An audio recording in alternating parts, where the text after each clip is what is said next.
Kebetulan nama masjidnya sama ini dengan nama saya. Sama juga dengan nama bapaknya, Pak Amin gitu. Tapi nggak disetting memang ya.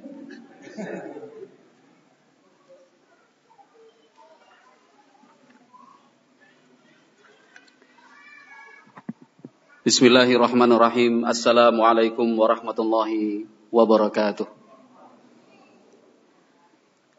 Innal hamdalillah nahmaduhu wa nasta'inuhu wa nastaghfiruh. Wa na'udzu billahi min syururi anfusina wa min sayyiati a'malina. Man yahdihillahu fala mudhillalah wa man yudlil fala hadiyalah. Asyhadu an la ilaha illallah wahdahu la syarikalah wa asyhadu anna Muhammadan 'abduhu wa rasuluhu la nabiyya ba'dah.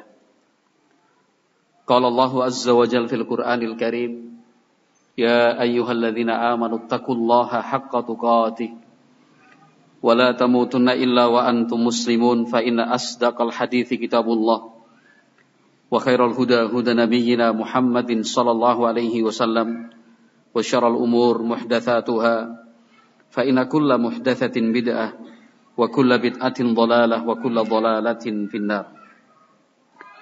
Ma'asyiral muslimin wal muslimat, jamaah salat Isya Masjid Al-Mukhtar rahimakumullah.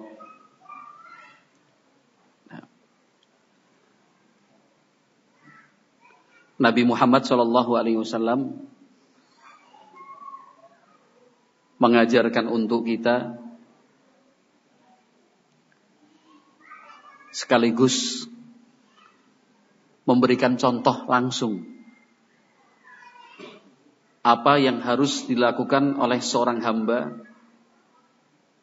ketika akan dan harus menghadap Allah Subhanahu wa taala. Hal ini harus diingat, jangan sampai lupa.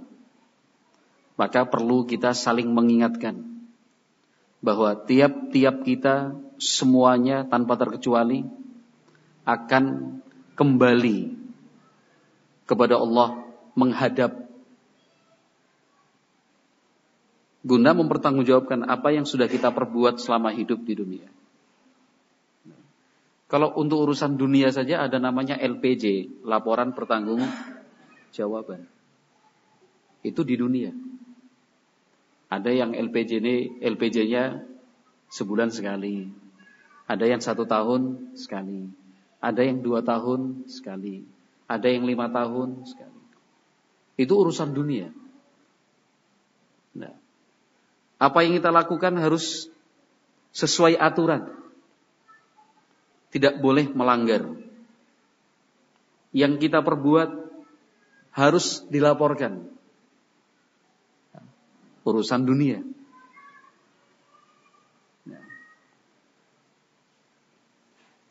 Padahal hidup di dunia ini harus kita pertanggungjawabkan nanti di hadapan Allah Subhanahu wa taala. Harus menghadap. Tidak mungkin ada di antara kita yang bisa menghindar. Oh, kalau saya selamat, tidak mungkin nanti akan dihadapkan kepada Allah. Itu sesuatu yang mustahil semua.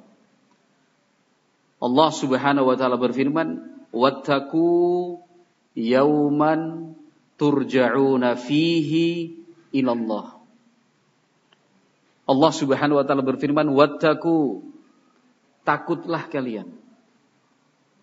Yauman, kepada satu hari. Turja'una fihi, kalian akan dikembalikan ilallah, kepada Allah Subhanahu wa taala. Nah, seorang muslim, seorang muslimah tidak mungkin mengingkari hal ini. Sekalipun dia mengingkari, dalam kehidupan sehari-hari secara tidak sadar dia sudah mengakui. Kenapa? Karena selalu dan sering mengucapkan inna lillahi wa inna ilaihi raji'un. Apa artinya inna lillahi? Sesungguhnya kita adalah milik Allah. Wa inna ilaihi raji'un, dan sesungguhnya kita semua akan kembali kepada Allah Subhanahu wa taala. Nah, semua kita harus menghadap Allah. Tidak mungkin tidak. Masing-masing kita akan diajak berbicara oleh Allah satu persatu. Karena Nabi Muhammad SAW bersabda, "Ma minkum min ahadin illa sayukallimuhu Allahu yaumal qiyamah wa laisa bainallahi wa bainahu turjuman." Hadis riwayat Bukhari. Nabi Muhammad SAW menceritakan, mengkhabarkan untuk kita, setiap kalian akan diajak berbicara oleh Allah pada hari kiamat nanti, tanpa ada perantara, tidak ada penterjemah, langsung antara Allah dengan hambanya. Tiap-tiap hamba akan ditanya apa yang sudah dia perbuat. Kalau orang yang beriman hisabnya mudah. Adapun mereka yang tidak beriman hisabnya akan sulit, berat. Untuk orang yang beriman Allah akan memberikan ampunan dan maaf seluas-luasnya. Bagi mereka yang tidak beriman, Allah Subhanahu wa taala akan menyiksanya dengan sepedih-pedihnya.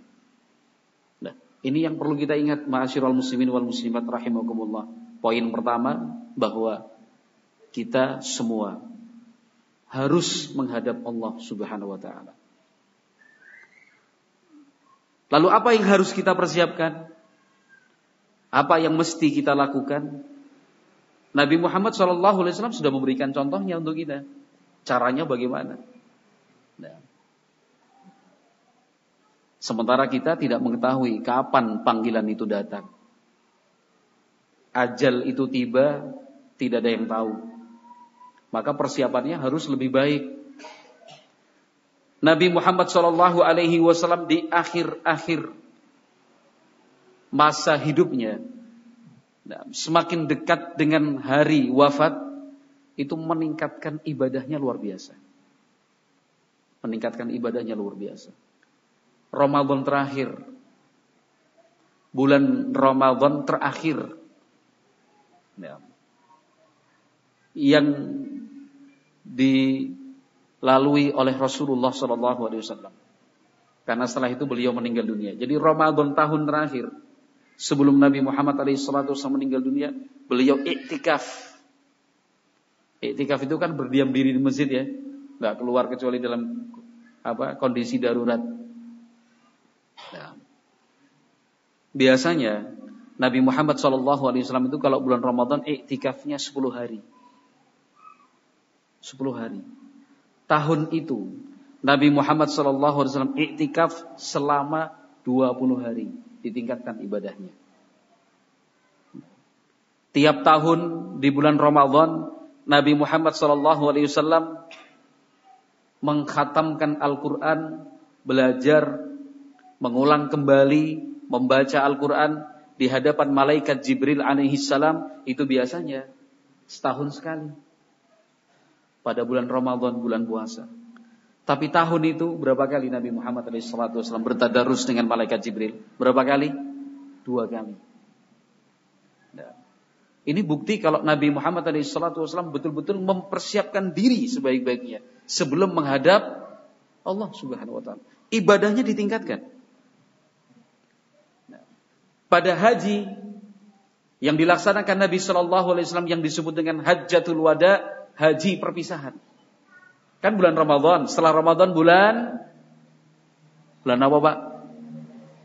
Oh, setelah bulan Ramadan bulan Syawal. Setelah Syawal Dzulqa'dah. Setelah Dzulqa'dah bulan ke-12 dalam Islam bulan Dzulhijjah. Muharram, Safar, Rabiul Awal. Akhir Safar Nabi Muhammad gerah, sakit. Meninggal dunia di awal bulan Rabiul Awal. Jadi urut-urutannya kita mulai dari bulan Ramadan. Ramadan, Syawal, Dzulqa'dah, Dzulhijjah, Muharram, Safar, Rabiul Awal. Kita mulai dari bulan Ramadan. Bulan Ramadan itu Nabi Muhammad sudah meningkatkan ibadahnya. Iktikaf biasa 10 hari menjadi 20 hari. Tadarus Al-Quran sekali dalam setahun di bulan Ramadan, tahun itu menjadi berapa kali? 2 kali. Itu bulan Ramadan, Syawal, Dzulqa'dah, Dzulhijjah, bulan haji. Nabi Muhammad SAW melaksanakan ibadah haji. Memimpin para sahabat yang waktu itu jumlah jamaahnya 100.000 lebih. Itu jumlah yang besar sekali. Begitu.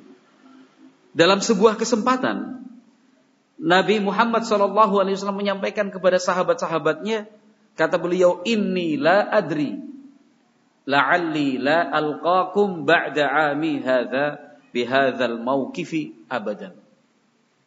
Jadi di hadapan sahabat-sahabatnya, Nabi Muhammad SAW menyampaikan, sungguh saya tidak tahu tahun depan kita masih bisa ketemu lagi apa enggak. Nah, maka perhatikan baik-baik pesan-pesanku ini. Karena Nabi Muhammad SAW memberikan beberapa pesan untuk sahabat-sahabatnya, untuk umatnya, termasuk kita. Waktu itu para sahabat belum menangkap isyarat yang disampaikan oleh Nabi Muhammad SAW. Karena Nabi Muhammad SAW sendiri pun tidak tahu kapan meninggalnya, kapan wafatnya. Kalau tanda-tanda iya, tapi untuk pastinya kapan meninggal tidak ada yang tahu. Bahkan Nabi Muhammad SAW pun tidak tahu kapan meninggalnya. Sehingga kalau ada orang mengaku tahu kapan meninggalnya, dia bisa pastikan hari ini, itu pasti bohong. Nah, kalau pas, mungkin harinya, jamnya belum tentu. Jamnya pas, kebetulan aja. Nah, kenapa? Karena Allah Subhanahu wa Ta'ala sudah menyatakan, nah, tidak ada yang tahu di mana dia meninggal dan kapan dia meninggal dunia. Nabi alaihi salatu wasallam tidak tahu. Nah, ketika Nabi menyampaikan kepada sahabat-sahabatnya, perhatikan baik-baik pesan-pesanku ini. Fa inilah adri la'alli la alqakum ba'da amikum hadza atau ba'da ami hadza. Perhatikan baik-baik pesan saya ini ya. Kata Nabi, barangkali tahun depan kita enggak ketemu lagi. Nah, para sahabat berpikirnya tahun depan lagi Nabi tidak haji. Nabi Muhammad SAW menyatakan, mungkin tahun depan kita nggak ketemu lagi loh. Para sahabat memahaminya apa? Tahun depan Kanjeng Nabi mboten tindak haji. Yang difahami para sahabat begitu, Nabi Muhammad tidak berangkat haji. Sementara yang dimaksudkan Nabi apa? Tahun depan nggak bisa bertemu lagi. Nah, karena ajal telah tiba. Nah, ternyata diulang lagi oleh Nabi Muhammad SAW ketika melaksanakan jumrah Aqabah, melempar jumrah. Ketika sedang melempar jumrah itu, Nabi Muhammad SAW menyatakan, khudhu anni manasikakum, fala'alli la ahujju ba'da ami hadza. Kata Nabi SAW, perhatikan baik-baik, ambil dariku tata cara manasik haji. Itu perintah jelas dari Nabi Muhammad SAW bahwa tata cara pelaksanaan ibadah haji, demikian juga tata cara pelaksanaan ibadah-ibadah lainnya harus sesuai dengan tuntunan dan ajaran Rasulullah SAW. Tidak boleh membuat sendiri. Nah, kalau sekarang yang sedang viral, Bapak Ibu rahimakumullah, itu nota protes, nota keberatan dari pemerintah Arab Saudi ditujukan kepada pemerintah Indonesia, dalam hal ini Duta Besar Indonesia untuk Arab Saudi. Nah, kenapa? Karena ada rombongan jamaah umroh yang berasal dari Indonesia. Ketika melaksanakan ibadah sa'i, ini baru sepekan 2 pekan yang lalu, baru aja. Masih hangat beritanya, viral katanya. Ketika melaksanakan ibadah sa'i antara Safa dan Marwah, bukannya berzikir, ya, bukannya berzikir sesuai zikir yang diajarkan oleh Nabi Muhammad SAW, malah satu rombongan nyanyi. Nyanyinya lagu Indonesia. Jadi pakai bahasa Indonesia. Dan nyanyi. Dan untuk menunjukkan nih, kita orang Indonesia, kami bangsa Indonesia. Ya tidak tepat momentumnya kalau bahasanya Pak Mandor tadi. Mas Aris ya kan. Momentumnya nggak pas, tempatnya juga tidak pas. Itu lokasi ibadah. Tata caranya sudah diajarkan Nabi Muhammad SAW. Gak usah buat-buat sendirilah, jangan sok pinter. Dan itu buat-buat sendiri. Cukuplah dengan apa yang diajarkan Nabi SAW. Loh, Nabi berpesan kok, khudhu anni manasikakum. Kata Nabi SAW, ambil dariku, pelajari dariku. Contoh saya, kata Nabi, dalam hal manasik haji dan umrah. Gak usah berpikir berinisiatif sendiri, menemukan satu yang baru. Begini aja deh, begini aja. Enggak perlu. Karena Nabi alaihi salatu wasallam sudah berpesan seperti itu, khudhu anni manasikakum, pelajari manasik haji dan umrah itu dari saya, jangan dari orang lain. Kenapa? Nabi Muhammad alaihi salatu wasallam meminta sahabat-sahabatnya untuk memperhatikan. Waktu itu jamaah haji banyak. Nabi pesan, coba perhatikan tata cara saya bermanasik, perhatikan, ambil dari saya. Kata Nabi, fala'alli la ahujju ba'da ami hadha. Mungkin tahun depan saya tidak berhaji lagi. Lagi-lagi para sahabat fahamnya Nabi Muhammad boten tidak haji. Tidak berangkat haji tahun depan. Itu yang dipahami para sahabat. Padahal itu adalah isyarat dari Nabi Muhammad SAW bahwa itulah haji terakhir yang dilakukan oleh Nabi Muhammad SAW. Gitu. Ini luar biasa. Pulang dari haji. Nah. 2 kali disebutkan dalam riwayat Nabi Muhammad SAW malam-malam berkunjung dan ziarah kubur ke makam Baqi'. Makam Baqi', makam para sahabat radhiyallahu anhum ajmain. Nah, di pertengahan malam Nabi alaihi salatu wasallam ziarah kubur untuk mendoakan mereka serta mengingat kematian, bukan dalam rangka apa-apa, bukan ngalap berkah, boten tabarukan, boten. Nabi Muhammad itu datang ke sana berkunjung untuk membacakan doa dan juga mengingat kematian. Kata Nabi alaihi salatu wasallam, assalamu alaikum ya ahlal maqabir. Keselamatan untuk kalian wahai para penghuni kubur. Ya. Nabi alaihi salatu wasallam membaca doa ziarah kubur. Di akhir doa Nabi alaihi salatu wasallam menyatakan, inna bikum lalahikun. Kata Nabi, sungguh kami akan menyusul kalian. Kami akan menyusul kalian. Itu pada awal bulan Safar. Berarti kira-kira 1 bulan sebelum meninggal dunia. Kira-kira 1 bulan sebelum meninggal dunia. Lihat persiapan-persiapan yang dilakukan oleh Nabi alaihi salatu wasallam. Kata para ulama, seakan-akan Nabi Muhammad alaihi salatu wasallam telah menyampaikan salam perpisahan untuk mereka yang hidup, sahabat-sahabatnya, dan juga untuk sahabat-sahabatnya yang telah meninggal dunia. Nabi mengatakan, inna bikum lalahikun. Sungguh kami akan menyusul kalian. Itu Nabi SAW. Di akhir bulan Safar. 2 minggu kurang lebihnya sebelum Nabi Muhammad SAW meninggal dunia, Nabi SAW merasakan sakit kepala. Sakitnya luar biasa.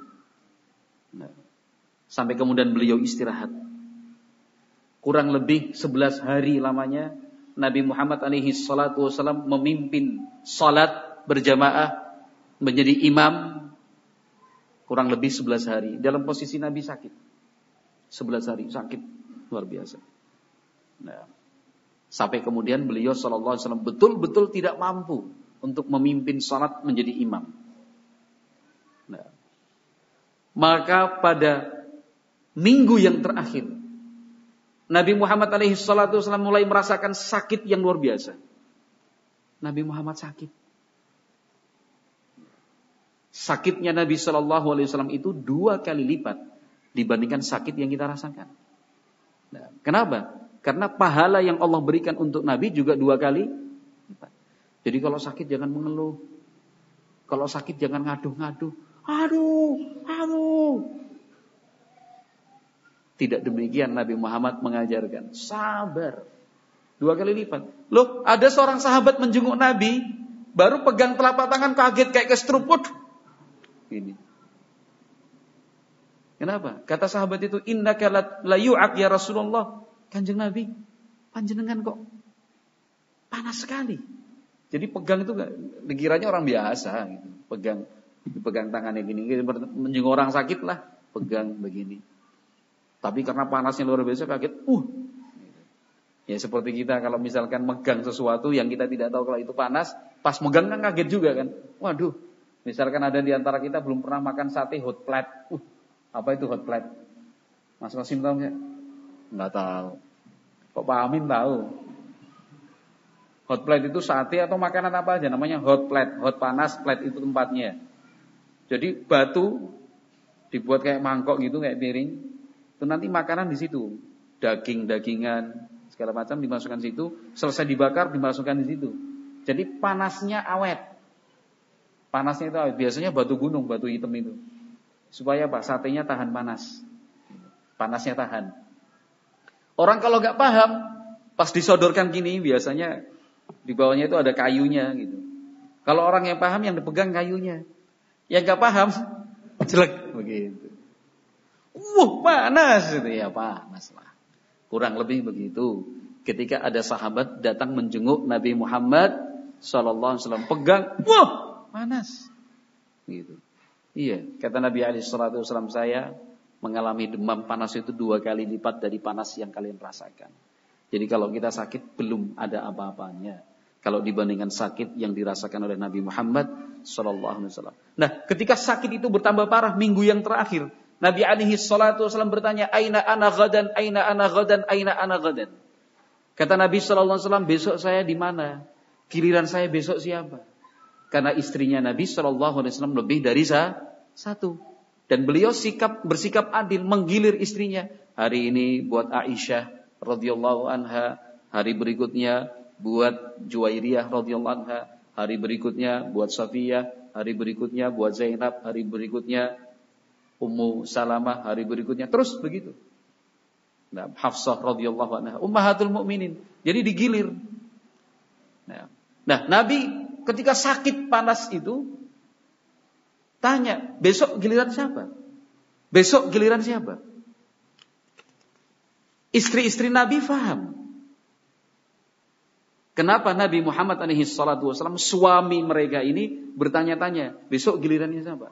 Istri-istri Nabi yang lain paham. Yang dimaksudkan apa? Ingin dirawat oleh Aisyah radhiyallahu anha. Karena semuanya juga paham bahwa istri yang paling dicintai itu adalah Aisyah radhiyallahu anha. Kalau urusan cinta dan kasih sayang, urusan cinta, tidak akan mungkin seorang laki-laki itu bisa bersikap adil kalau istrinya lebih dari satu. Enggak mungkin.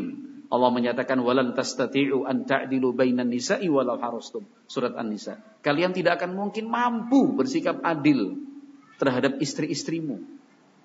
Tidak mungkin bersikap adil dalam hal apa? Dalam hal cinta. Kalau dalam hal fisik, materi, rumah, pakaian, makanan, waktu menggilir, itu wajib hukumnya.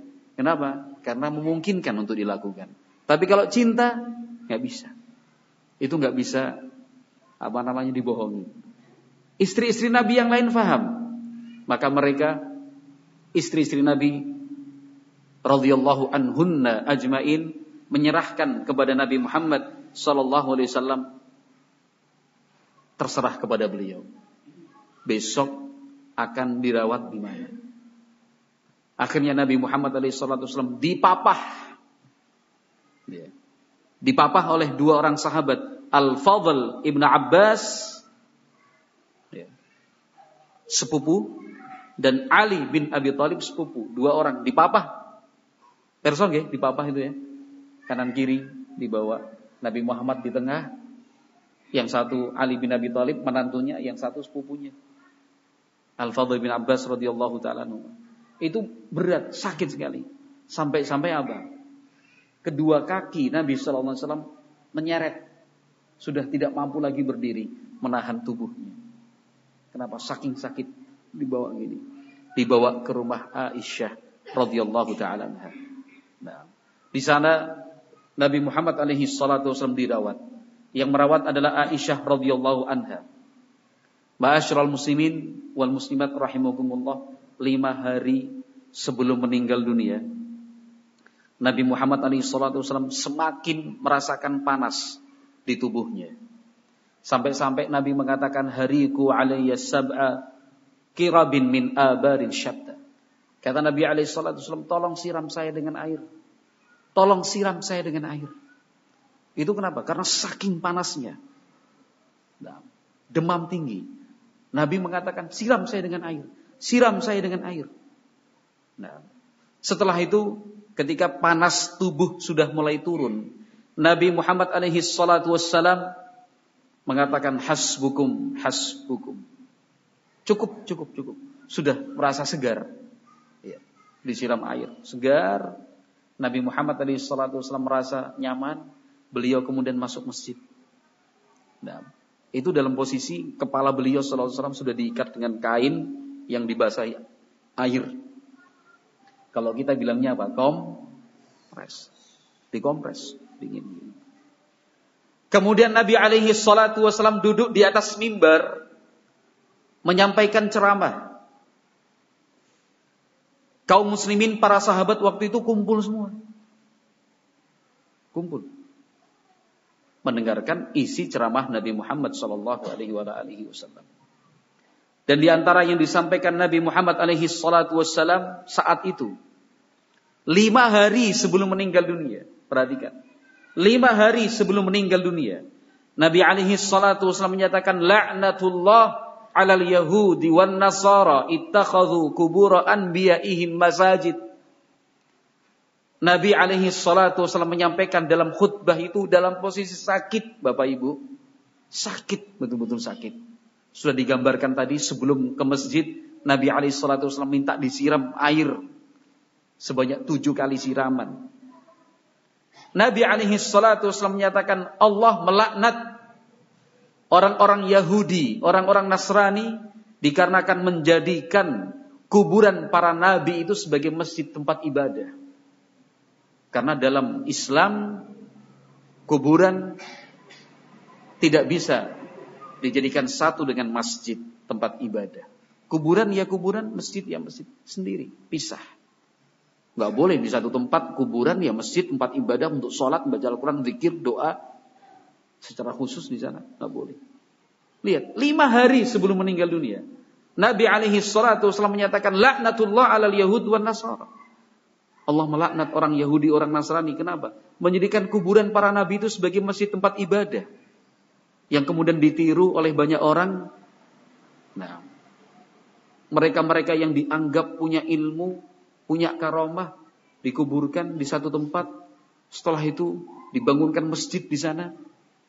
Kuburannya ada di bawah pengimaman. Ada masjid-masjid seperti itu.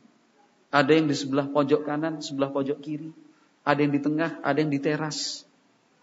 Nah, atau ruang sebelah pengimaman dipisahkan oleh tembok seperti ini, sebelahnya. Nah, Nabi mengatakan, Allah melaknat mereka para pelakunya. La haula wala quwata illa billah. Nabi alaihi salatu wasallam saat itu juga menyampaikan kepada sahabat-sahabatnya, barang siapa yang pernah saya sakiti, silahkan membalas sekarang ini. Siapa yang pernah saya cela, yang pernah saya hina, silahkan membalas sekarang ini.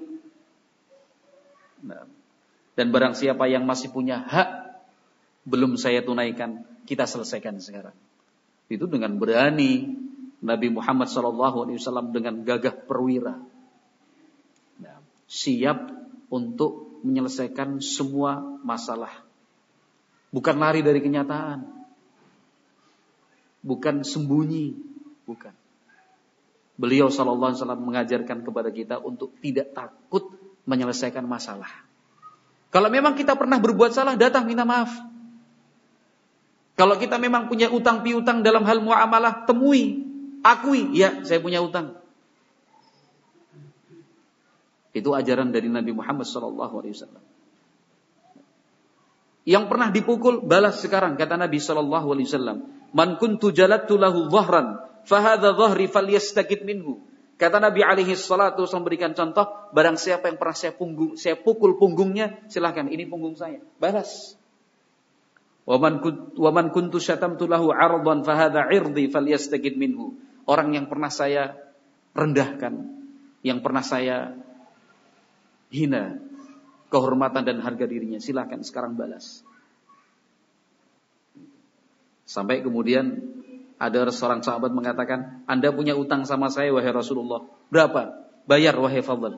Bayar. Nah, bukan karena sahabat itu tidak sopan kepada Nabi.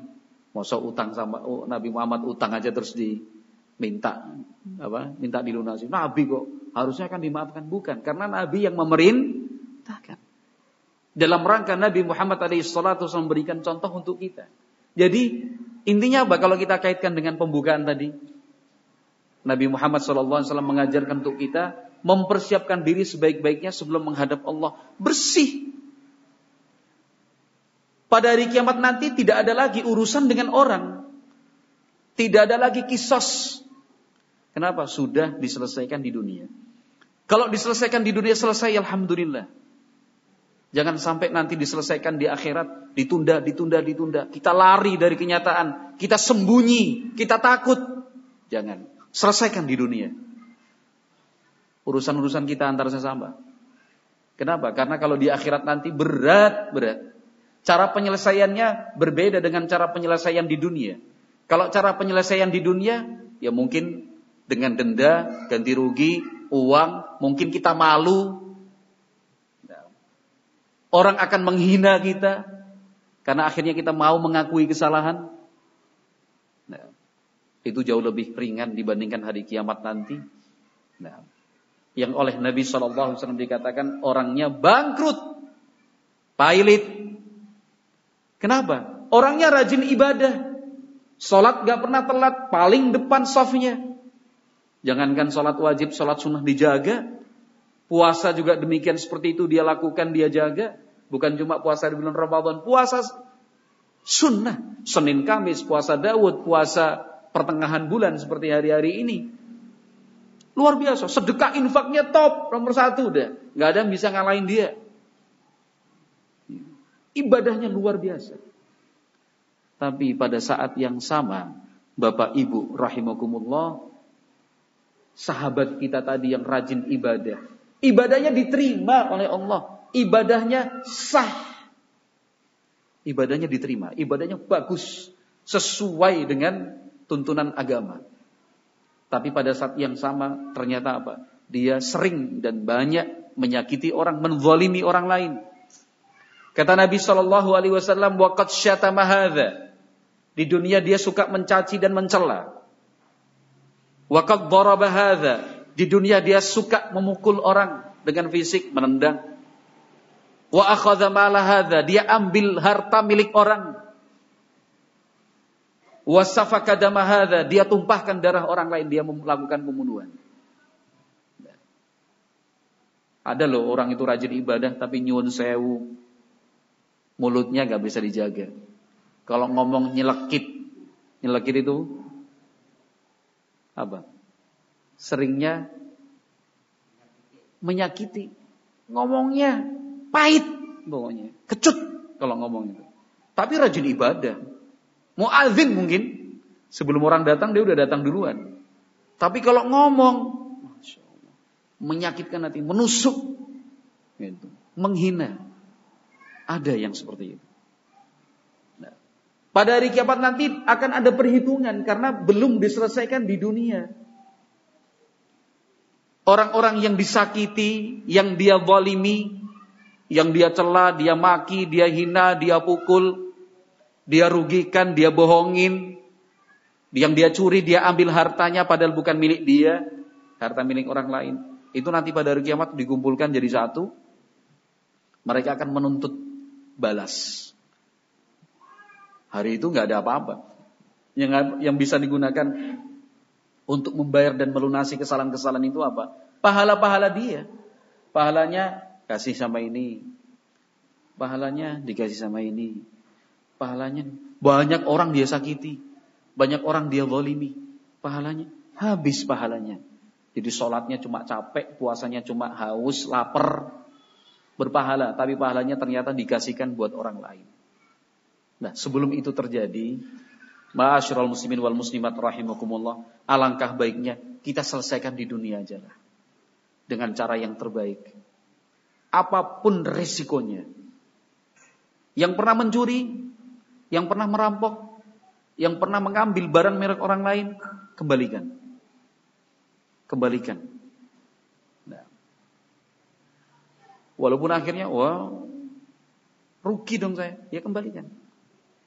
Apapun resikonya. Kalau kita lupa, nyolongin yang dindi, gitu. Mencurinya di mana-mana. Diingat-ingat sebaik-baiknya sudah berapa banyak yang pernah dia curi. Kemudian dia bersedekah. Sedekah dengan jumlah yang sama dengan yang dia perkirakan. Pahalanya dia niatkan untuk orang-orang yang sudah pernah dia ambil hartanya. Yang pernah dirasani, dijelek-jelekkan nama baiknya, dijatuhkan, difitnah, datang minta maaf.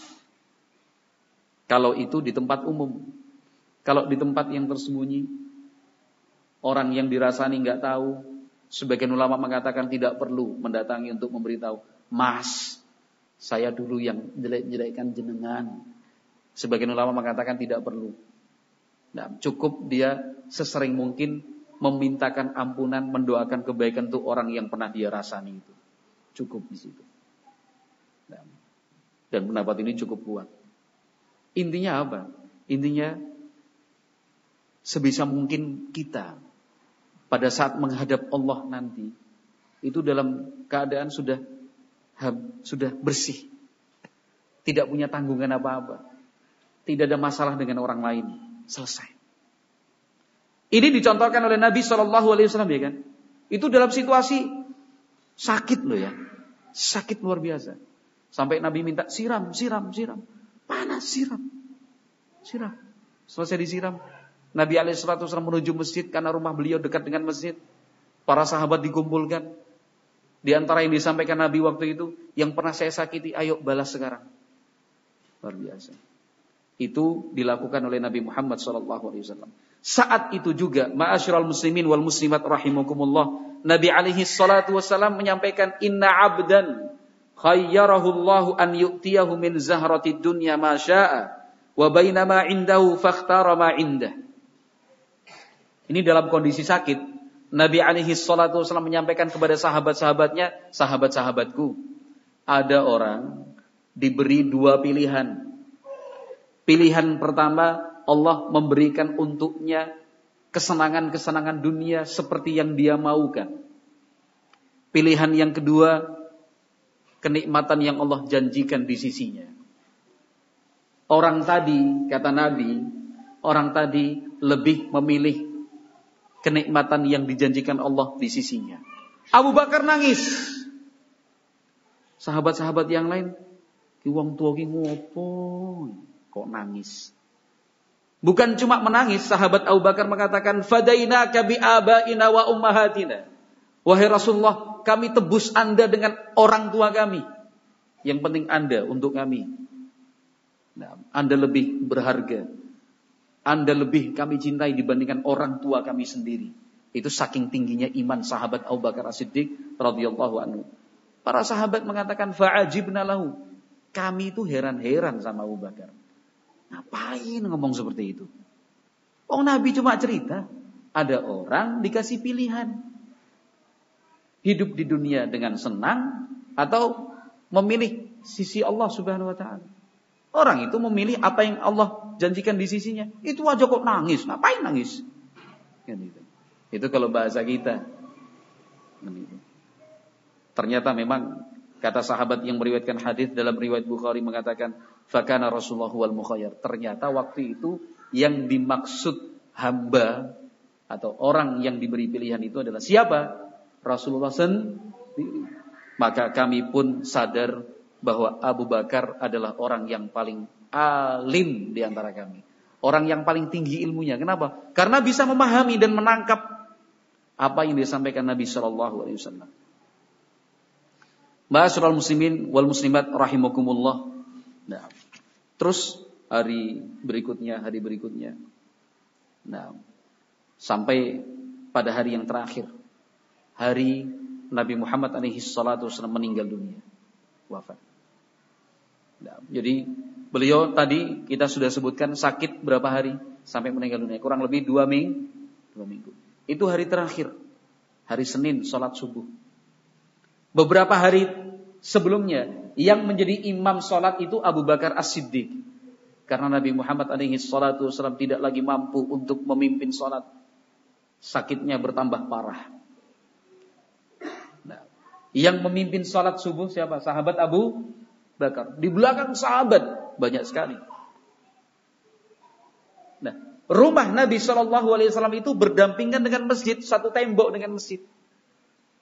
Rumahnya Nabi di sebelah kiri dari imam. Ya, di sebelah kiri, di sebelah sana. Nah, kalau kita di sebelah selatannya. Salat subuh, kaum muslimin sedang salat subuh. Yang menjadi imam Abu Bakar As-Siddiq. Lam yafja'hum illa Rasulullah sallallahu alaihi wasallam. Semuanya jamaah waktu itu terkejut dengan kehadiran Rasulullah sallallahu alaihi wasallam. Karena Nabi Muhammad alaihi wasallam waktu itu membuka tirai. Jadi rumahnya Rasulullah itu jajar, Pak. Ini masjid, rumah. Karena istrinya banyak. Istrinya lebih dari satu. Itu langsung pintu. Penutupnya apa? Cuma kain.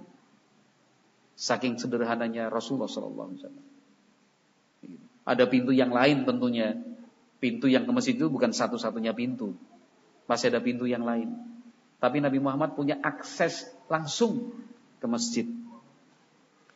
Kaum muslimin sedang sholat subuh. Bisa kita bayangkan, sedang sholat subuh. Nabi SAW dari depan begitu. Membuka tabir begini. Senyum Nabi Muhammad. Wajah beliau segar, bugar. Senyum. Thumma tabassama yadhak. Bahkan tertawa kecil. Bahkan Nabi Muhammad senyum tertawa kecil menyaksikan para sahabatnya salat subuh. Nah, sahabat Abu Bakar merasa Rasulullah keluar, kan begitu terasa. Kalau kita imam di sini, kemudian ada orang melakukan gerakan di sana pasti terasa. Beliau paham ini Rasulullah datang. Nah, sahabat Abu Bakar kemudian ingin melangkah mundur, masuk ke shaf, mempersilahkan Nabi menjadi imam. Siapa yang berani jadi imam kalau Rasulullah ada? Kan itu, nggak ada yang berani. Nah, tetapi Nabi Muhammad SAW memberikan isyarat tidak, tetap lanjutkan salatnya. Kaum muslimin saking senangnya, rasa-rasanya ingin membatalkan salat, langsung memeluk Rasulullah SAW. Kenapa? Saking senangnya. Rasulullah. Jadi kondisi sudah mulai nggak tenang waktu itu. Saking senangnya melihat Rasulullah SAW keluar senyum, berarti Nabi Muhammad sudah sembuh. Padahal itu adalah senyum perpisahan. Tertawa kecil yang dilakukan Nabi SAW adalah tertawa kecil perpisahan. Nabi Muhammad rasa-rasanya bahagia sekali. Senang sekali melihat sahabatnya seperti itu. Nabi kemudian masuk kamar kembali. Nah, waktu duha. Ya kurang lebih jam 8, jam 9. Waktu-waktu duha seperti itu. Nabi Muhammad SAW memanggil putrinya Fatimah radhiyallahu anha. Dipanggil, dibisikin. Fatimah kemudian menangis. Setelah itu dibisikkan lagi oleh Nabi SAW. Tertawa Fatimah radhiyallahu anha. Senyum. Ini dalam posisi Nabi SAW di atas tempat tidurnya. Di rumah siapa? Di rumah siapa? Sampun ngantuk nggih. Tenang, sebentar lagi, Pak. Tidak usah khawatir. Enggak lama-lama kok. Di rumah Aisyah radhiyallahu anha dirawat Nabi Muhammad sambil berbaring, kemudian memberikan sesuatu yang sifatnya rahasia. Hanya Fatimah yang tahu. Nangis. Setelah nangis dikasih tahu lagi, tertawa. Aisyah radhiyallahu anha tanya, "Kenapa sih? Tadi dibisikin pertama nangis, dibisikin kedua kok tertawa?" "Oh enggak, itu rahasia." Dan memang rahasia. Setelah Nabi SAW meninggal dunia, barulah Fatimah menyampaikan kepada Aisyah. Karena Aisyah bagaimanapun juga statusnya sebagai ibu juga kan, wong istrinya Nabi. Fatimah menyampaikan bahwa ketika Nabi Muhammad membisikkan untuk yang pertama kali, Nabi mengatakan bahwa beberapa saat lagi akan meninggal dunia. Nangis Fatimah. Sebentar lagi akan meninggal, wafat. Kenapa tertawa? Kata Fatimah, karena Nabi memberikan kabar bahwa dari pihak keluarga, orang yang paling pertama meninggal dunia menyusul Rasulullah adalah Fatimah, putrinya. Jadi jaraknya cuma kurang lebih beberapa bulan, 3-4 bulan. Fatimah setelah itu meninggal. Akhirnya Fatimah tertawa. Nah, kenapa? Segera menyusul ayahnya radhiyallahu anha. Kemudian pada waktu itu juga pada hari yang sama di waktu duha, Nabi Muhammad alaihi salatu wasallam memanggil kedua cucunya Al-Hasan dan Al-Husain. Kedua-duanya dicium, diberi pesan-pesan yang baik. Kemudian beliau memanggil istri-istrinya dikumpulkan. Nabi alaihi salatu wasallam kemudian memberikan nasihat kepada mereka. Itu dalam posisi sakitnya bertambah parah. Sampai-sampai ada kain khusus digunakan, direndam dengan air, kemudian ditutupkan di wajahnya. Kalau bahasa kita apa? Kompres. Panasnya luar biasa. Nah. Jadi itu persiapan-persiapan yang dilakukan Nabi alaihi salatu wasallam sebelum menghadap Allah Subhanahu wa taala. Jadi detik-detik terakhir sebelum meninggal dunia, Nabi alaihi salatu wasallam masih mengingatkan, laknatullah 'alal yahud wan nasara ittakhadhu qubur anbiya'ihim masajid. Pesan yang disampaikan Nabi beberapa hari sebelumnya, yaitu 5 hari sebelum meninggal dunia, diulangi lagi detik-detik terakhir sebelum meninggal dunia. Kata Nabi, Allah melaknat orang-orang Yahudi dan Nasrani karena menjadikan kuburan para nabi sebagai masjid tempat ibadah. Enggak boleh kaum muslimin mengikuti langkah-langkah mereka. Nah, beribadah di kuburan, sholat di sana, zikir di sana, buat acara, pasang teratak segala macam. Enggak ada aturannya dalam agama. Lihat Nabi Muhammad, bukan saya. Nabi Muhammad SAW 5 hari sebelum meninggal dunia mengingatkan. Detik-detik terakhir sebelum meninggal dunia mengingatkan lagi. Jadi bukan masalah sepele. Saat itu juga Nabi alaihi salatu wasallam menyatakan as-salat as-salat. Jaga salatmu, jaga salatmu. Itu pesan terakhir sebelum Nabi meninggal loh. Jaga salatmu, jaga salatmu. Ya, ini introspeksi buat kita. Nah, yang selama ini masih kurang perhatian dengan salat 5 waktu, mohon maaf Bapak Ibu J. Karena ini pesan Kanjeng Nabi sallallahu alaihi wasallam. Bahkan pesan ini disampaikan beberapa saat sebelum meninggal dunia. Itu berarti pesannya sangat penting. Karena disampaikan sesaat sebelum meninggal dunia. Itu tandanya penting sekali. Nabi mengatakan as-salat as-salat. Nah, kerja ya kerja, silahkan. Monggo. Punya kegiatan dan aktivitas, silahkan. Monggo. Yang berdagang, yang berternak, yang bertani, ya, yang cari ikan, yang jual beli, yang jalan-jalan, yang refreshing, monggo silahkan. Selama itu halal dan dibolehkan syariat. Tapi ingat, jaga sholat. Sholatnya dijaga. Secapek-capeknya kita, tetap sholat dijaga. Sholat 5 waktu itu. Nah, karena apa? Karena pesan dari Nabi SAW. Pada saat itu Nabi Muhammad SAW kemudian menyandarkan kepala beliau di atas pangkuan Aisyah radhiyallahu taala anha. Nah, dalam posisi seperti itu, Nabi Muhammad dipangku oleh Aisyah radhiyallahu anha. Saudara laki-laki Aisyah, namanya Abdurrahman bin Abi Bakar, masuk ke kamar Aisyah. Kenapa? Kakaknya. Kakak perempuannya. Masuk. Sambil membawa siwak. Jadi kalau kita bayangkan ini kamarnya Rasulullah, tapi kamarnya Rasulullah kecil loh ya. Rasulullah berbaring di bangku Aisyah. Pintu terbuka. Yang masuk siapa? Abdurrahman bin Abi Bakar, iparnya Rasulullah. Masuk ke dalam kamar itu sambil membawa siwak. Nabi Muhammad memperhatikan terus melihat begini. Aisyah faham. Akhudhuhu lak, kata istrinya, saya ambilkan siwak itu. Nabi Muhammad kemudian ngasih tanda. Kenapa? Sudah susah berbicara. Apa tandanya ini? Ya, ambilkan. Setelah itu siwak diambil oleh Aisyah. Yang namanya siwak itu sebelum dipakai biasanya digigit dulu. Oke. Digigit supaya kulitnya itu hilang. Kulitnya diambil terus digigit, dihaluskan, dilembutkan supaya serat-seratnya itu muncul. Seperti apa? Sikat gigi. Gitu.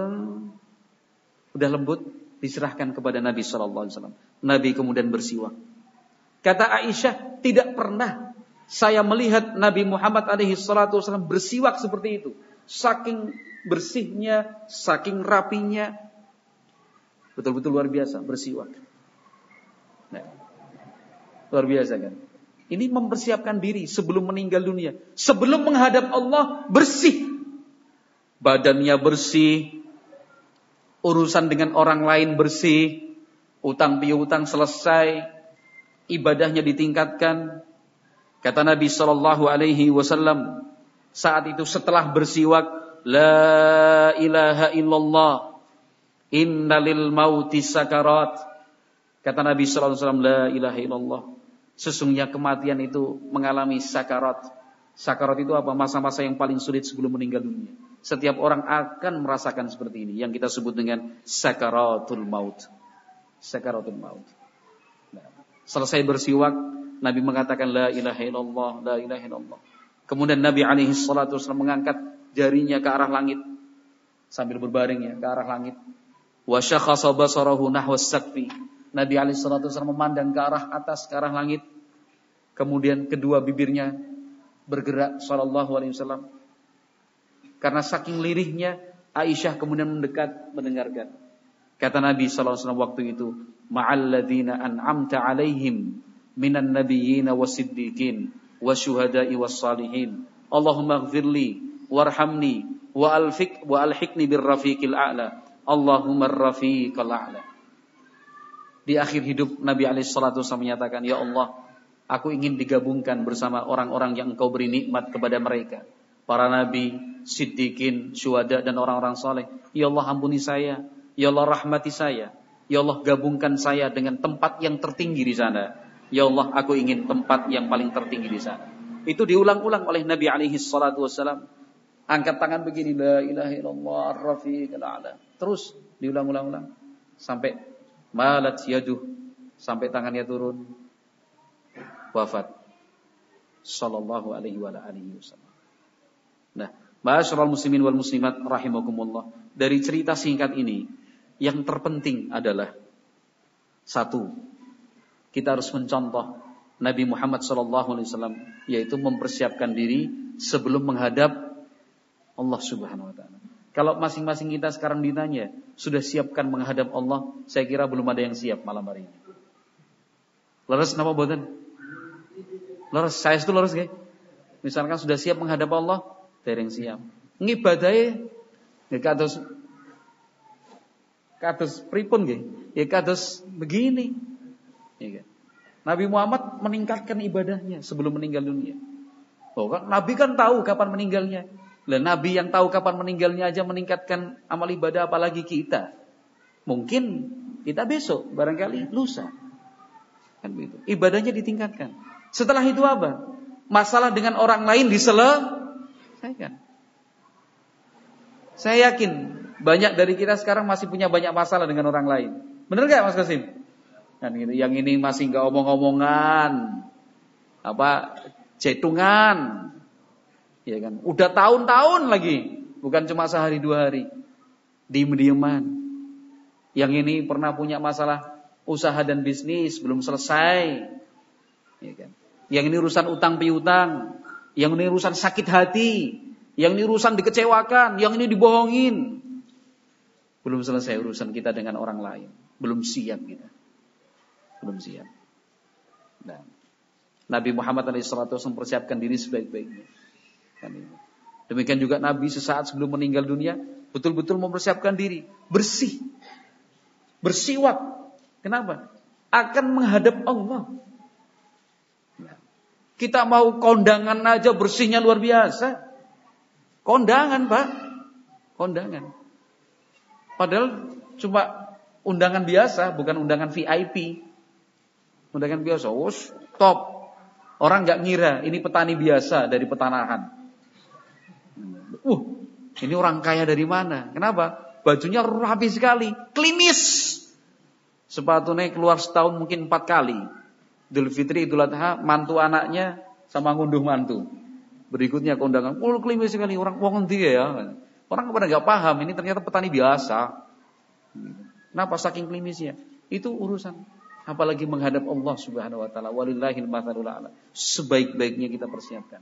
Itu yang disebut dengan apa? Husnul khatimah. Maka salah satu doa kita adalah Allahumma inni as'aluka husnul khatimah. Ya Allah, aku harap meminta kepadamu husnul khatimah. Itu yang pertama. Bahwa kita harus mempersiapkan diri sebaik-baiknya menghadap Allah Subhanahu wa taala. Yang kedua, ingat selalu pesan-pesan Nabi sebelum meninggal dunia. Di antara pesan Nabi SAW adalah as-salat, as-salat. Jaga salatmu, jaga salatmu. Pesan Nabi. Kalau ingin bertemu dengan Nabi pada hari kiamat nanti, apalagi ingin dijadikan satu dengan Nabi di dalam surga, jadi satu tempat, ya, satu tingkatan, ya pesan-pesan Nabi harus dilaksanakan dong. Pengennya gabung dengan Nabi, pengennya dapat syafaat dari Nabi, sholawat salam dumateng Nabi alaihi salatu wasallam ingkang kita antu-antu syafaatipun benjang dinten kiamat. Ya cuma ngarap-ngarap doang, cuma ngantu-ngantu aja. Ternyata kita masih belum melaksanakan pesan-pesan dari Nabi. Itu pesan Nabi, wasiat dari Rasulullah sallallahu alaihi wasallam. Nah, wallahu a'lam bishawab. Mungkin itu yang bisa saya sampaikan. Karena malam sudah semakin larut. Yang sedikit ini aja kalau diamalkan sudah luar biasa. Sudah nggak berat ya? Nah, saya berat, jenengan nggih monggo. Yang sedikit aja ini sudah yang berat cuma sedikit ini. Pak Amin termasuk yang ringan kayaknya. Yang berat, alhamdulillah. Ya mudah-mudahan kita juga berdoa supaya masjid ini terus makmur dengan ibadah, pewakaf dari pihak keluarga dan semua pihak yang terlibat dalam pembangunan masjid ini, ya kan?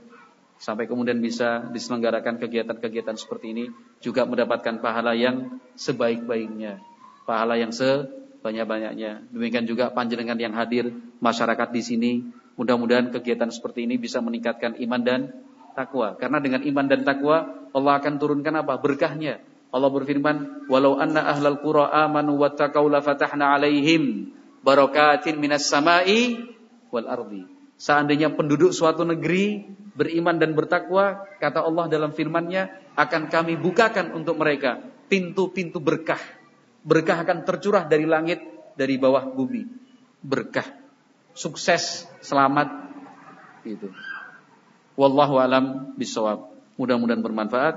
Subhanakallahumma wa bihamdik asyhadu an la ilaha illa anta astaghfiruka wa atubu ilaik. Wassalamualaikum warahmatullahi wabarakatuh.